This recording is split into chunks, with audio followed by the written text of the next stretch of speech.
Присуството на гастрабатерите во Кочани и пошироко повторно наметнува темата за масовното заминување на младите во развиените европски земји, каде одат во потрага по подобар живот и по успешна кариера. И меѓу кочанчани главна тема летова е кој познаеник или сосед каде заминал или кој се подготвува да отиде во белиот свет. Ниту верувањата за подобар живот, ниту политичките промени повеќе не ги задржуваат младите кои се убедени дека се способни подобро да се снајдат и успеат во Германија, Италија, Швейцарија или Франција. Фрапантен е податокот дека од државата бегаат високостручни кадри кои овде заработуваат и над 500 евра. Па сепак официјално невработеноста и ниските плати за главна причина се масовните миграции на работоспособното население. Па може, ја идем 30 сите ми избегава в странство. Разлогот, кој е разлог? Нема, ништо нема. Нема пари, нема работување. И за најшколуваниот кадар нема работување. И слабо платени.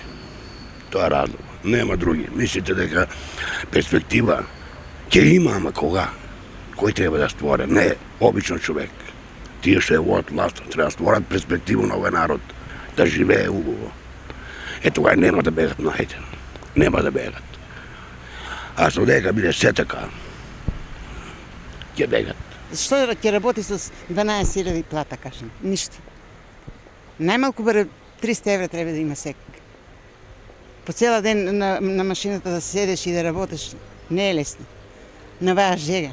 И ние што идеме пространство, не може да мислиш само да е лесно, таму не е лесно. Јас сум била 36 години во Словенија.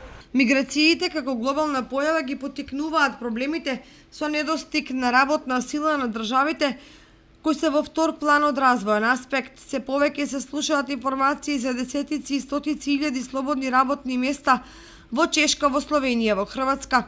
Тоа значи дека и во нив работоспособното население заминало во трети земји за повисоки плати и побогат живот и зад себе оставило празнина која тешко се пополнува. Во градот и особено во селата само мал број семејства може да кажат дека немаат барем еден член кој работи во странство, а се поголем број куќи се со спуштени ролетни и заклучени врати, бидејќи цели семејства заминале од родниот дом и започнале нов живот во западноевропските земји, но и во Австралија, Нов Зеланд, Канада и Америка.